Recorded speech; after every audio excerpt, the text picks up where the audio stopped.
J'ai eu un petit peu une crise existentielle à la fin de Teach, donc la dernière entreprise s'appelait Teach. Et je sais pas du tout ce que je veux faire. Pour moi, c'était très clair. Je terminais l'université, après je continue sur Teach à plein temps.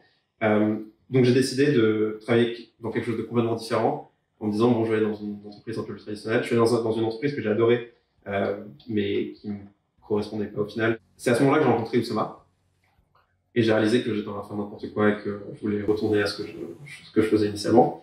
Et surtout, j'ai réalisé qu'en fait, j'étais peut-être pas fait pour être entrepreneur moi-même, parce que mes intérêts étaient un peu trop divers et que du coup, une des choses qu'on cherche constamment chez les entrepreneurs, c'est cette capacité à exécuter et à être concentré. Ce que j'arrive à faire dans des élans un peu courts, mais le commitment sur 2 ans, c'était compliqué. Et donc, je me suis dit, en fait, peut-être qu'au lieu de créer des entreprises, de créer une entreprise moi-même et de m'y consacrer 10 ans, il vaut mieux que je me consacre à aider des dizaines, voire des centaines d'entreprises. Et du coup, maintenant, ce que je fais de Family, c'est que je participe à la sélection des entreprises qui nous rejoignent.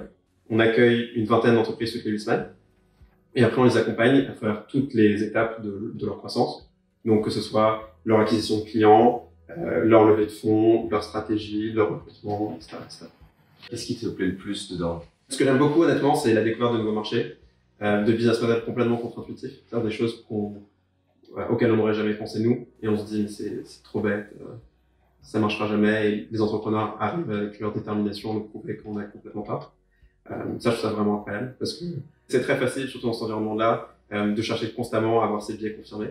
Et ce qui est incroyable avec l'entrepreneuriat, c'est que le marché est plus intelligent que moi et que n'importe quel de nous individuellement. Enfin, je pense que Oussama a déjà dû peut-être en parler, mais un des exemples les plus amusants, c'est une entreprise qui fait du gel sanitaire pour se laver les mains.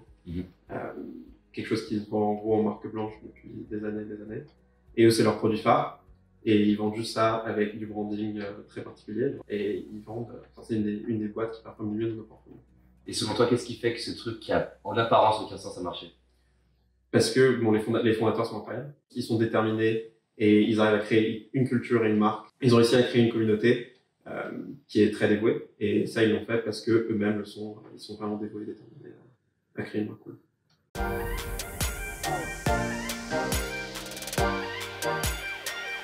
Une des choses que j'adore de Family, c'est qu'on accueille des startups qui sont des stades de développement très différents.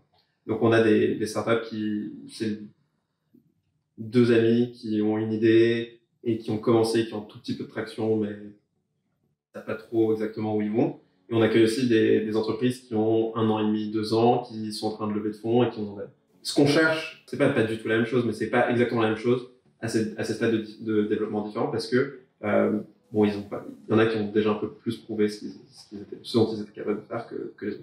Et donc, du coup, je pense que la question se porte plutôt sur les gens qui viennent de commencer, parce que c'est là où on voit vraiment les qualités qu'on recherche. On veut des gens qui sont surprenants dans le sens où ils réfléchissent pas forcément comme nous on réfléchirait. Donc, si les gens pensent exactement comme moi et que je passe une demi-heure avec eux et qu'ils me disent rien qui me surprend, où il y a aucun désaccord entre eux et moi, ça va pas forcément m'inspirer, parce que si je sais pas grand-chose sur leur marché et qu'ils m'apprennent rien sur leur marché alors qu'eux ils sont censés être concentrés sur leur marché, c'est qu'ils vont avoir du mal à créer une boîte que d'autres gens n'ont pas pu créer.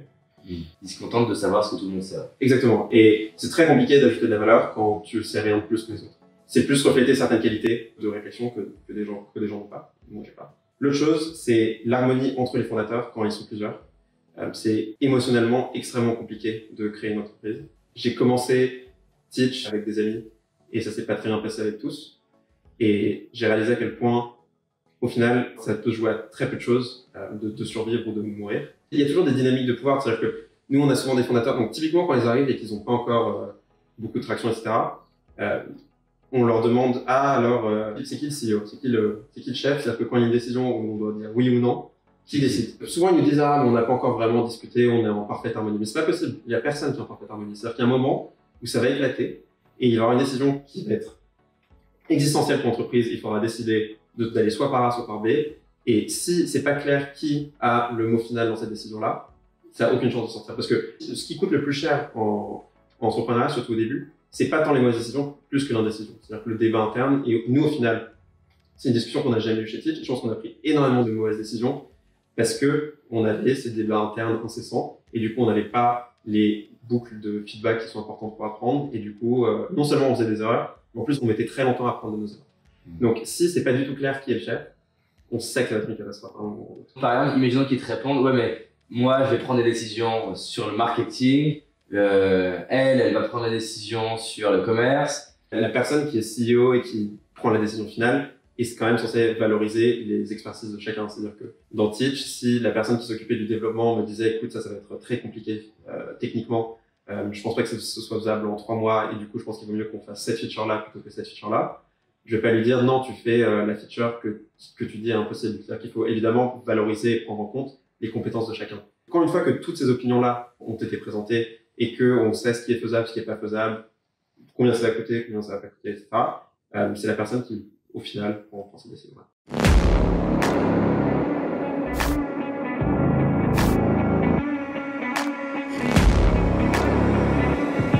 Business Tribe organise The Game, un événement inédit réservé aux entrepreneurs qui cartonnent déjà et animés à l'idée de transformer la vie de leurs clients et de leurs équipes.